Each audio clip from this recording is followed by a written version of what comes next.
Hello everyone, welcomes to all of you on my YouTube channel Manjeet science classes. So firstly हमने discuss किया था electrode potential. Electrode potential क्या है? Electrode potential निकलता है metal और मेटल आयन के बीच में। मेटल आयन कहाँ से आएंगे? सॉल्यूशन से आएंगे, मींस इलेक्ट्रोलाइट से आएंगे। कोई भी मेटल है उसकी टेंडेंसी होती है वो ऑक्सीडाइज भी हो सकती है, वो रिड्यूस भी हो सकती है। अब खुद की मेटल की कैपेसिटी है कि वो कितना ऑक्सीडाइज होगी, कितना रिड्यूस होगी। क्लियर? अगर कोई भी मेटल ऑक्सीडाइज हुई है तो उसका कितना ऑक्सीडाइज होने की टेंडेंसी है, कितना पोटेंशियल है उसके अंदर कि वो ऑक्सीडाइज हो सकती है और कितनी ऑक्सीडाइज हो सकती है। तो जो कितनी ऑक्सीडाइज हो सकते हैं वर्ड बोल रही हैं वो हमें पता लगेगा ऑक्सीडेशन पोटेंशियल से कि मेटल कितनी ऑक्सीडाइज हुई। नेक्स्ट, अब कोई मेटल है वो रिड्यूस हो सकती है तो वो कितना रिड्यूस हो सकती है, उस मेटल का पोटेंशियल कितना है, उस मेटल की एबिलिटी कितनी है, कैपेबिलिटी कितनी है कि वो कितना रिड्यूस हो सकती है, तो वो हमें बताएगा रिडक्शन पोटेंशियल। क्लियर? तो जो मेटल के ऑक्सीडाइज और रिड्यूस होने की टेंडेंसी है उसको हम नॉर्मली बोलते हैं इलेक्ट्रोड पोटेंशियल। और इलेक्ट्रोड पोटेंशियल एक मेटल इलेक्ट्रोड और उस मेटल के सॉल्यूशन के बीच में कैलकुलेट किया जाता है। क्लियर? अगर मेटल ऑक्सीडाइज हुई है तो उसका ऑक्सीडेशन इलेक्ट्रोड पोटेंशियल आएगा, अगर रिड्यूस हुई है तो उसका रिडक्शन इलेक्ट्रोड पोटेंशियल आएगा। क्लियर? बट अगर हम इलेक्ट्रोड पोटेंशियल को जनरल कंडीशंस, मतलब जो नॉर्मल कंडीशन है, स्टैंडर्ड कंडीशन, हमारी फिक्स कंडीशंस है, मींस कॉन्सेंट्रेशन हमारी 1 मोलर हो इलेक्ट्रोलाइट की, टेम्परेचर हमारा 298 केल्विन हो, प्रेशर हमारा 1 बार या फिर 1 एटमॉस्फेयर हो, अगर हम इन कंडीशंस के ऊपर इलेक्ट्रोड पोटेंशियल चेक कर रहे हैं किसी भी मेटल का, हम देख रहे हैं कि इन कंडीशन के ऊपर कोई भी मेटल कितना ऑक्सीडाइज होती है और कितना रिड्यूस होती है, तो उस टाइम पे जो हमारा इलेक्ट्रोड पोटेंशियल होगा उसको हम बोलेंगे स्टैंडर्ड इलेक्ट्रोड पोटेंशियल। अगर मेटल रिड्यूस हुई है तो आएगा स्टैंडर्ड रिडक्शन पोटेंशियल, अगर मेटल ऑक्सीडाइज हुई है तो आएगा स्टैंडर्ड ऑक्सीडेशन पोटेंशियल। क्लियर? एक चीज़ यहाँ से याद रखनी है, रिडक्शन पोटेंशियल हमेशा माइनस होता है ऑक्सीडेशन पोटेंशियल का। मींस अगर हमें दिया हुआ है जो कॉपर है उसकी वैल्यू -0.34 वोल्ट, और जो कॉपर है उसकी टेंडेंसी होती है CO2 पॉजिटिव से CO की फॉर्मेशन करने की, मींस 2 इलेक्ट्रॉन का गेन करने की। अगर 2 इलेक्ट्रॉन का गेन होगा तो इसका क्या होगा? रिडक्शन हुआ है, मतलब इसकी रिड्यूस होने की टेंडेंसी है। रिड्यूस होने की टेंडेंसी है तो यहाँ पे इसका वैल्यू आई है नेगेटिव में, तो रिडक्शन पोटेंशियल अगर हमने निकालना है तो माइनस ऑफ ऑक्सीडेशन पोटेंशियल, ये इसका ऑक्सीडेशन पोटेंशियल गिवन है तो इसका माइनस करेंगे -0.34 वोल्ट और माइनस माइनस हो जाएगा प्लस, तो हमारे पास इसके रिडक्शन पोटेंशियल की वैल्यू आएगी 0.34 volt. Clear? Electrode potential and standard electrode potential दोनों ही वोल्ट के अंदर मेजर किए जाते हैं और EMF ऑफ सेल भी वोल्टेज के अंदर ही मेजर किया जाता है, वोल्ट के अंदर ही मेजर किया जाता है। वोल्ट मीटर की हेल्प से इनको हम मेजर करते हैं। रिडक्शन पोटेंशियल नेगेटिव होता है ऑक्सीडेशन पोटेंशियल का, स्टैंडर्ड रिडक्शन पोटेंशियल भी नेगेटिव होता है स्टैंडर्ड ऑक्सीडेशन पोटेंशियल का। क्लियर? नेक्स्ट, EMF और सेल पोटेंशियल। अब सेल पोटेंशियल ये तो हमारी हाफ शेल के अंदर होती है। हाफ के अंदर हमारा जो हमारे पास रिडॉक्स रिएक्शन में क्या होती थी? 2 सेल होती थी। रिडॉक्स के अंदर हमारे पास 2 सेल है, एक हाफ के अंदर ऑक्सीडेशन सेल होती थी जिसको हम लिखते थे ऑक्सीडेशन हाफ सेल, और हाफ के अंदर होती थी रिडक्शन हाफ सेल। क्लियर? तो जो हमारा इलेक्ट्रोड पोटेंशियल निकलेगा इसका अलग निकलेगा, इसका अलग निकलेगा। इसका जो पोटेंशियल होगा वो है रिडक्शन पोटेंशियल, इसका जो होगा वो ऑक्सीडेशन पोटेंशियल। बट अगर हमने सेल पोटेंशियल निकालना है तो हम पूरी सेल का निकालेंगे, पूरी सेल का। मीन्स हमारे पास एक इलेक्ट्रोड इस साइड होगा, एक इलेक्ट्रोड इस साइड होगा, दोनों को कनेक्ट करेंगे। दोनों के अंदर जो इलेक्ट्रॉन फ्लो करते थे, लाइक अगर हम बात करते हैं इलेक्ट्रोकेमिकल सेल की, तो इस साइड हमारा एनोड होता था, इस साइड हमारा कैथोड होता था। एनोड से कैथोड तक इलेक्ट्रॉन फ्लो करते थे, उससे अपोजिट डायरेक्शन में करंट फ्लो करता था। तो अगर मैं बात करती हूँ फ्लो ऑफ इलेक्ट्रॉन क्यों हुए, फ्लो ऑफ इलेक्ट्रॉन हुए हमारे EMF की वजह से, जिसको बोलते हैं इलेक्ट्रोमोटिव फोर्स। इलेक्ट्रोमोटिव फोर्स ये फोर्स है जो इन इलेक्ट्रॉन्स को यहाँ से जाने के लिए पुश करता है।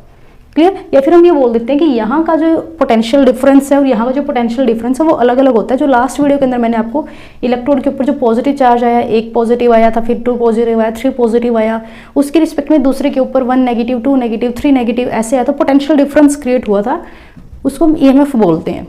क्लियर? या फिर सेल पोटेंशियल बोलते हैं। सो बेसिकली जो हमारा सेल पोटेंशियल है ये क्या है?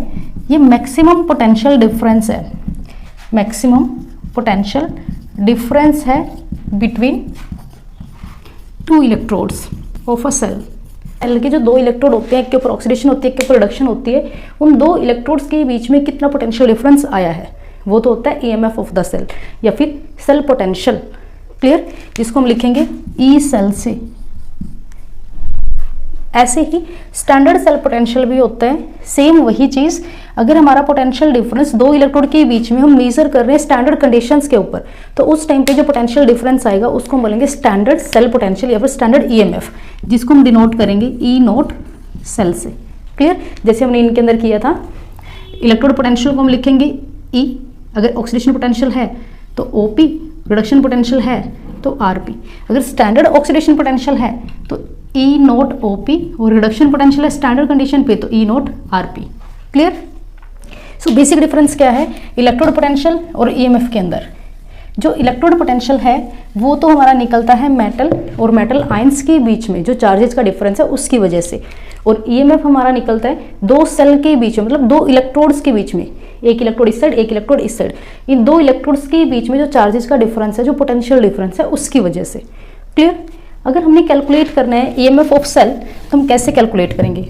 EMF of cell is equal to electrode potential जो हमारा है oxidation plus electrode potential of reduction, मतलब एक बीकर में ऑक्सीडेशन होगा दूसरे में रिडक्शन होगा, दोनों को ऐड कर देंगे। बट हमने क्या बोला था, जो ऑक्सीडेशन पोटेंशियल है वो नेगेटिव होता है, सॉरी रिडक्शन पोटेंशियल है वो नेगेटिव होता है ऑक्सीडेशन पोटेंशियल का, तो हम लिख सकते हैं minus of RP. Oxidation potential की जगह पे क्या लिख दिया, रिडक्शन पोटेंशियल। अब ये ऑक्सीडेशन पॉजिटिव में था तो माइनस कहाँ चला जाएगा, उस साइड, प्लस ई आरपी। क्लियर? ऑक्सीडेशन कौन से इलेक्ट्रोड पे होता है? ऑक्सीडेशन हमारा होता है हमेशा एनोड के ऊपर। कैथोड पे क्या होता है, रिडक्शन, रिडक्शन होता है कैथोड पे। तो हम यहाँ से लिख सकते हैं E cell is equal to E cathode minus E anode. Anode के ऊपर क्या था, ऑक्सीडेशन था, ऑक्सीडेशन उल्टा है, नेगेटिव में है तो हमने नेगेटिव साइन लगाया। देन जो रिडक्शन पोटेंशियल है वो कहाँ पे होगा, कैथोड के ऊपर, तो E cathode minus E anode. Clear? So for example अगर हम कोई एग्जांपल कंसिडर करें इसका, सो हमारे पास ये क्वेश्चन दिया हुआ है यहाँ पे, हमें निकालना है ई नोट सेल, मतलब standard electrode potential of cell, cell potential या फिर ईएमएफ निकालना है। ईएमएफ का फॉर्मूला क्या था, ईएमएफ का फॉर्मूला हमारे पास ई cathode minus E anode. Clear? Cathode के ऊपर क्या होगा, रिडक्शन होगा, एनोड के ऊपर क्या होगा, ऑक्सीडेशन होगा। सो पहले तो हम चेक कर लेते हैं कि हमें ये दिए हुए क्या है। अब जो भी हम इलेक्ट्रोड पोटेंशियल यहाँ पे लिखते हैं वो हमेशा रिडक्शन पोटेंशियल के टर्म में ही लिखते हैं। यहाँ पे जो इलेक्ट्रोड पोटेंशियल लिखेंगे वो रिडक्शन इलेक्ट्रोड पोटेंशियल लिखेंगे दोनों का। क्लियर? सो यहाँ पे Ni2 पॉजिटिव से Ni बना, मीन्स दो इलेक्ट्रॉन का गेन किया इसने, दो इलेक्ट्रॉन का गेन हुआ है। गेन करना, दो इलेक्ट्रॉन का गेन हुआ मतलब रिडक्शन हुआ है, यहाँ पे वन इलेक्ट्रॉन का गेन हुआ है, यहाँ पे भी रिडक्शन हुआ, मतलब ये भी रिडक्शन पोटेंशियल, ये भी रिडक्शन पोटेंशियल, वैल्यू में सही दी हुई है। अब नेक्स्ट, ये जो हमारी गैल्वेनिक सेल थी, इलेक्ट्रोकेमिकल सेल थी, इसके अंदर हमारे पास क्या होता था, लेफ्ट में क्या होता था, एनोड, और इस साइड क्या होता था, कैथोड। हमने LOAN से याद किया था, लेफ्ट में ऑक्सीडेशन होगी और एनोड होगा और उसके ऊपर नेगेटिव चार्ज होगा लेफ्ट हैंड साइड वाले बीकर में। तो यहाँ पे हमारे पास एनोड होगी और यहाँ पे हमारे पास कैथोड होगा। तो एनोड वाला कौन सा है, ये एनोड वाला है, ये कैथोड वाला है, यहाँ पे कैथोड होगा। ठीक है? तो ई कैथोड, ई कैथोड की वैल्यू क्या दी हुई है, ये वाली 0.80 वोल्ट, माइनस का sign as it is. E anode, anode पे क्या दिया हुआ है, minus 0.25 volt. Clear? 0.80 volt minus minus plus 0.25 volt, तो कितना हो गया, 0.80 प्लस 0.25, 5 एज इट इज, 8 + 2 10, 0 1, तो 1.05 वोल्ट। क्लियर? इस स्टेप से हमारे न्यूमेरिकल आएंगे इसके अंदर। नेक्स्ट अगर हम डिस्कस करते हैं कोई दूसरा एग्जांपल, तो नेक्स्ट केस हमारे पास ये है, वही सेम चीज़ हमने निकालना है, standard electrode potential of the cell. Standard electrode potential का फॉर्मूला क्या होता है, पहले फॉर्मूला लगाते हैं। हमारे पास फॉर्मूला होगा ई cathode minus E anode. Clear? Cathode के ऊपर रिडक्शन होगी, एनोड के ऊपर ऑक्सीडेशन होगी। ऑल्सो हाफ शेल के अंदर जो हमारी गैल्वेनिक सेल है उसके अंदर हमारे पास लेफ्ट हैंड साइड में एनोड होता है, राइट हैंड साइड में कैथोड होता है, मतलब यहाँ पे ये हमारा कैथोड है, ये हमारा एनोड है। क्लियर? अब चेक करते हैं हमें जो रिडक्शन, जो इलेक्ट्रोड पोटेंशियल दिए हुए हैं वो सही दिए हुए हैं या नहीं दिए हुए हैं। तो यहाँ पे Zn से Zn2 positive, loss of 2 electrons, मतलब क्या हुआ है, ऑक्सीडेशन हुआ है। तो हमें ये ऑक्सीडेशन पोटेंशियल दिया हुआ है, बट हमें तो रिडक्शन पोटेंशियल चाहिए।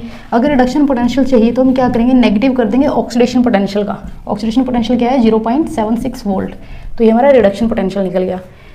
साथ में यहाँ पे क्या दिया हुआ है, Pb से Pb2 पॉजिटिव बना, यहाँ पे भी लॉस ऑफ इलेक्ट्रॉन हुआ है, loss of electron means oxidation हुआ है, तो यहाँ पे भी रिडक्शन चाहिए हमें, तो इसका भी रिडक्शन पोटेंशियल लिखेंगे -0.13 वोल्ट। क्लियर। सब पुट करते हैं वैल्यू यहाँ पे। कैथोड हमारा क्या था, Pb वाला, तो Pb वाले की वैल्यू क्या थी, ये वाली -0.13 वोल्ट, माइनस का sign as it is. Anode के ऊपर क्या था, ऑक्सीडेशन हो रहा था, और एनोड हमारा क्या है, Zn वाला एनोड है, तो -0.76 वोल्ट। ये वाला माइनस का निशान ये है, और यहाँ पे जो माइनस का निशान है वो इसकी वजह से आया है, वो ये वाला है।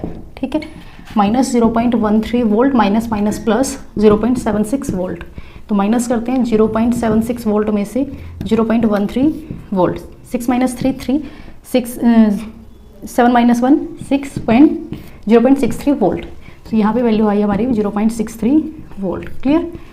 अब जो हमारा इनोट सेल है वो पॉजिटिव में आया है, इसका मतलब क्या, हमारी जो रिएक्शन है वो स्पॉन्टेनियस है, वो अपने आप हो रही है। बट अगर हमारा इनोट सेल नेगेटिव में आता है, यहाँ पे जो वैल्यू है वो नेगेटिव में, मीन्स हमारे पास हो जाती -0.63 वोल्ट। उसका मतलब क्या था, उसका मतलब ये है कि हमारी जो सेल है, जो इलेक्ट्रोड पोटेंशियल है, उसका नेगेटिव आने का मतलब है कि जो हमारी सेल है वो नॉन स्पॉन्टेनियस है। क्लियर। तो यहाँ से आप जो आंसर है उससे भी आप बता सकते हो रिएक्शन हमारी स्पॉन्टेनियस है या फिर नॉन स्पॉन्टेनियस है। तो ये था हमारा electrode potential and EMF of the cell. I hope आपको वीडियो समझ आई होगी। Thank you, have a nice day.